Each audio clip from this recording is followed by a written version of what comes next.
There are so many parts that make up a video game. However, gamers and developers often place so much importance and emphasis on graphics specifically. It's easy to understand why. You want the game to look great. You want it to take advantage of modern consoles or PCs. But there's a ton more to a video game than just graphics. So why are developers so obsessive about it?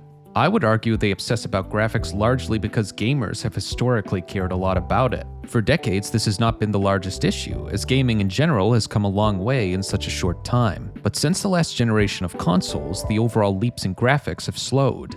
As this has been happening, developers have found different ways to enhance the overall look of their game. The lighting can look beautiful, they can increase the details in everything, putting incredible detail onto small and minute items. The dev team can also spend every waking hour doing animations that look great and are seamless. As great as all this is, there is a gigantic negative to doing this, and it is cost.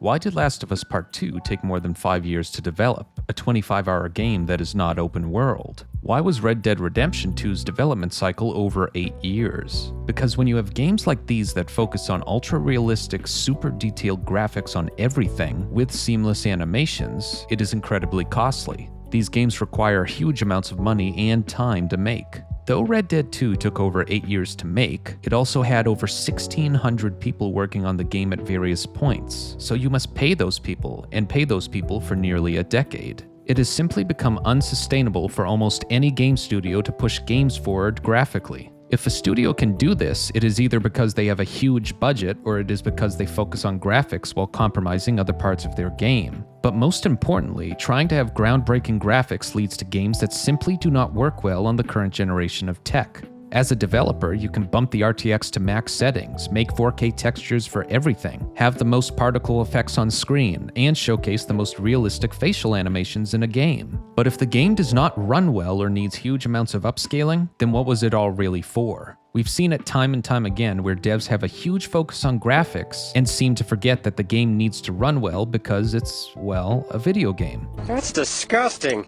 The fixation and unhealthy obsession with graphics needs to end, both from gamers as well as developers. The simple truth is not every game is going to have groundbreaking graphics, and I argue that most games should not have groundbreaking graphics. In 2022, God of War Ragnarok and Elden Ring were the best games of that year, yet both are cross-gen titles. Elden Ring was criticized for its unimpressive graphics by some, yet it was Game of the Year and widely loved. In 2023, Baldur's Gate 3 won Game of the Year against Zelda, Tears of the Kingdom, and other games. Again, these games are not pushing graphics forward. Now look at the Game of the Year contenders so far this year: Final Fantasy VII Rebirth, Like a Dragon Infinite Wealth, Helldivers 2, etc. Though Elden Ring's DLC won't be considered, I'll throw that in too. These games have one thing in common: they're not pushing the industry forward with graphics. And guess what? They're awesome games. Instead of graphics, I much rather games focus on their other qualities: the gameplay, story, music, or any of the countless other features that need to be worked on to make the game compelling and fun. However, some may say they do not want to look at ugly games, and I hear you, because that is not what I'm advocating for. I still want devs to focus on visuals, but in a more meaningful way, something all these recent Game of the Year contenders have done,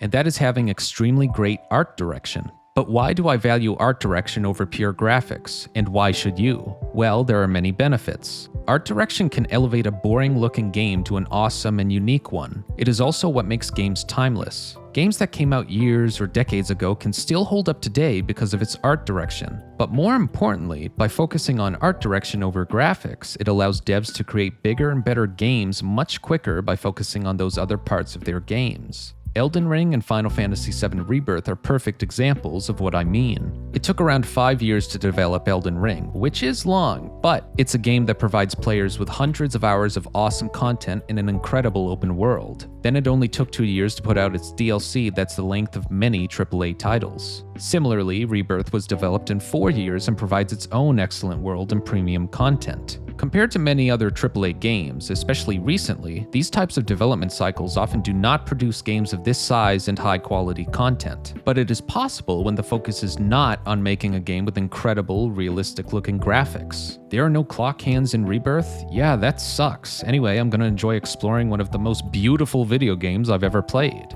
Elden Ring and its DLC look like a game from 2017? Sure, I guess, but it's breathtaking. You're breathtaking! take it. Also, especially with these games, those complaints don't matter. You can have the most fun game ever with bad graphics and it will still be a great game. But the opposite is not true. A game with the best looking graphics that is not fun will remain not fun, and thus not a good game. There's a reason people love playing older games, and it is not because of the graphics. Thus, the obsession with graphics are killing games, and it's an obsession that needs to end. As long as the game looks graphically decent, that's all that should be needed.